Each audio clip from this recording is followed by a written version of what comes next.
Sirens sounding in Israel's Red Sea region this morning, warning of a potential long-range aerial attack from Yemen. This all comes hours into the Israel-Hamas ceasefire and before 13 hostages are expected to be freed by Hamas, the first of 50 total over the next 4 days. Alex Hogan is in Jerusalem with all the details. Hi, Alex.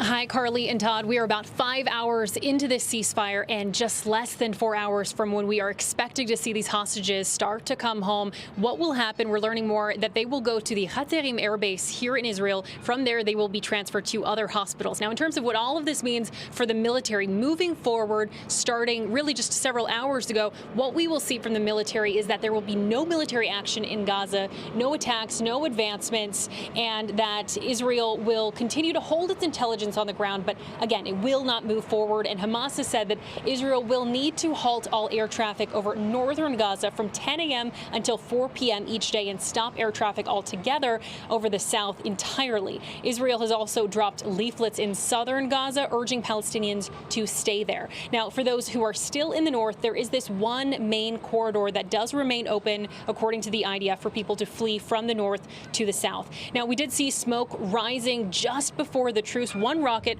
was fired 15 minutes in, but besides that, it's been largely quiet. There were some sirens in the southern part of Israel within the last hour, but that was called off. That was a false alarm. Now, it is worth noting that before any ceasefire, we often do see ramped up military tactics as both sides are trying to hit as hard as possible before a break. That is what we did see in the north yesterday. Hezbollah fired as many as 50 rockets in northern Israel. That is much more than on a typical day. There's also the major concern that any pause would allow Hamas to regroup, but Israel says it will keep its strategic positions on the ground and it will resume all of this after the ceasefire. We will not lose momentum. We are on high alert, but I can assure you that we are determined to continue all the way to find the leaders of Hamas, to kill them, and they have one choice: to surrender. If they will not surrender, we will come to wherever they're hiding and we will kill them. So yes, it's a pause, but in 4 or 5 days, we are going to continue. There has been a tremendous amount of pressure from the families of the hostages here in Israel to strike a deal. Thousands of people have marched across the country over the last 6 weeks, and we know that 13 people are expected to return home today, and the families of those 13 people have been notified. The 3 dual citizens, the 3 dual American citizens, are not among those who are expected to return home today. In exchange, Israel will release 150 Palestinians held in Israeli jails over the next 4 days, and 39 of them just today. Now, most of those people were arrested in the last year for minor offenses, things like throwing rocks. But as far as these 13 people who will be returning home here in Israel today, we know that they're all from the same kibbutz, according to the Israeli government. And they're also, some of them at least, are going to be sent to a children's hospital, again, meaning that at least one child is among this group of people that will be coming back here today. Carly, Todd. We eagerly await 9 a.m. Alex, thank you so much for joining us. Let's bring in Tom Homan, Fox's contributor and former acting ICE director. Tom, good morning to you. We're expecting 13 hostages to be released today in Israel, but the country is still at war. And back here at home, FBI Director Christopher Wray says that we are in a heightened terror threat as a result of this war. So weigh in on that, knowing that border security and national security is becoming an increasingly important issue of concern for people here at home. Well, I've been saying for 2 years that our open borders is probably the biggest national security failure this nation has seen since 9/11. It's very vulnerable to terrorists coming into the country. And I was in Israel 6 months ago. I went over to look at their border security. They got several different borders. Of course, the border with Egypt, less sophisticated. But the border with the West Bank and the Gaza Strip are very sophisticated. It equals or even has better technology than we do in some parts of our border. So when I saw what happened in Israel, I said, wait a minute, if they can penetrate one of the most sophisticated intelligence apparatuses and border systems in the world, what's that mean to the United States, who our border is wide open? Look, last year, 227 people off the terrorist watch list were arrested coming through our southern border. At the same time, 432 through the northern border, which no one talks about. So last year, 659 people off the terrorist watch list were arrested. What's most concerning is the 1.7 million gotaways. Why did 1.7 million people pay more to get away? Because they don't want to be vetted. So since the Border Patrol arrested people from 171 different countries, many of these countries are sponsors of terror. If you don't think a single one of that 1.7 didn't come from a country that sponsors terror, then you're ignoring the data. This is an extreme national security failure. Absolutely, Tom. You're making so much sense, and those are all major concerns. The president, the Biden administration, they're still working under a security situation of October 6th, before this happened, and things have changed.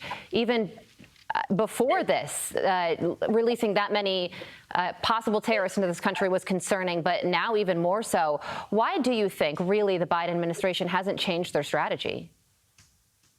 You know, it's shocking to me. It is simply shocking. I mean, a lot of people say, well, you can't. I've seen people testify in front of Congress where you got no evidence people across the southern border, they're terrorists.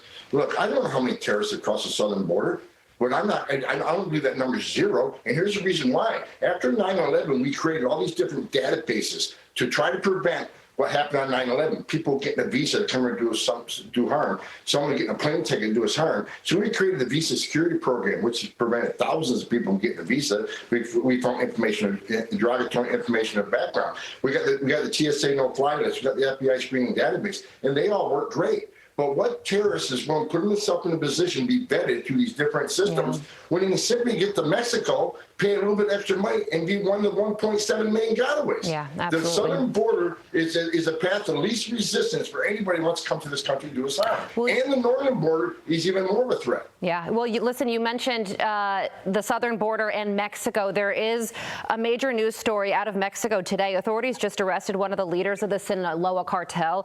His name is Perez Salas. Now, AG Merrick Garland wants to extradite him to the United States. He's wanted for distribution of fentanyl, but he's also described as a complete psychopath who left a trail of murder and torture behind him in Mexico.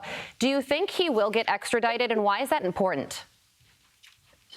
Well, he ran the security apparatus for Los Chapitos. That's a faction of the Sinaloa cartel. Of course, Los Chapitos is run by the two sons of Guzman, who we have, Chapo Guzman, who we have in prison. So look, very violent faction of the Sinaloa cartel. He's an important capture, but I truly believe, you know, this is a week or so after President Biden met with him. I think that they're trying to placate us. They'll pacify us by giving this person over.